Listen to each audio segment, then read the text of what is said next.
మొత్తం డిసెంబుల్ చేసి అసెంబుల్ చేసిన బ్యాటరీ మళ్ళీ లోడ్ టెస్ట్ పెట్టిన 11 amps లోడు 500 watts లోడ్ పెట్టేసిన. చూడాలి ఎంత ఏహెచ్ వస్తుందో. డిఫరెన్స్ వోల్టేజ్ అయితే ఏం లేదు, అంత బాగానే ఉంది కండిషన్. బ్యాలెన్సర్ ఆఫ్ చేసిన, కానీ దీని లైవ్ వోల్టేజ్ అనేది మొబైల్లో మానిటర్ చేస్తున్నా. వితౌట్ బ్యాలెన్స్ లోడ్ ఇది. అట్లీస్ట్ ఒక 15 to 18 ఏహెచ్ వచ్చినా కానీ 2.5 year బ్యాటరీ కాబట్టి కస్టమర్ సాటిస్ఫై అవుతాడు. చూడాలి ఎంత ఏహెచ్ వస్తుందో.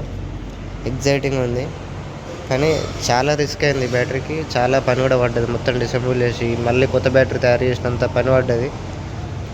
ఇంత పని చేసినందుకు ఏహెచ్ మంచిగా వచ్చిందంటే నాకు సాటిస్ఫై ఉంటుంది, కస్టమర్కి మైలేజ్ వస్తే కస్టమర్ సాటిస్ఫై అవుతారు. ఎందుకంటే ఆల్మోస్ట్ డెడ్ అయిపోయిన battery, 2.5 year battery, tough and tough వాడిన బ్యాటరీ మళ్ళీ రీన్యూ చేసి ఇస్తే ఎంత సాటిస్ఫై అవుతాడు కస్టమర్.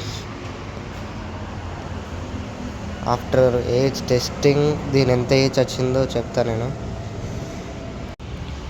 ఈ బ్యాటరీకి డిస్ప్లే రావడం జరిగింది. పర్సెంటేజ్ వచ్చేసి 52.7. ఈ 50% బ్యాటరీ డిశ్చార్జ్ అయ్యేసరికి 500 watts డిశ్చార్జ్ అయింది. అంటే ఇంకా 50% ఉందంటే 1000 watts డిశ్చార్జ్ అవుతుందని ఎక్స్పెక్ట్ నేను అనుకున్నది 900 watts, కానీ 1000 watts వచ్చేదాకా ఉంది. అంటే 1 kilowatt స్టోరేజ్, అంటే ఇంచుమించుగా చెప్తాను 20.8 ఏహెచ్ వచ్చింది క్యాల్కులేటర్లో. చూడాలి ఎంత డిశ్చార్జ్ అవుతుందో. ఇది 20, నేను ఇంకా 18 ఏహెచ్ ఎక్స్పెక్ట్ చేసిన. 20 ఏహెచ్ క్యాల్కులేటర్ చూపెడుతుంది అకార్డింగ్ టు ఇట్స్ ప్రాపర్టీ.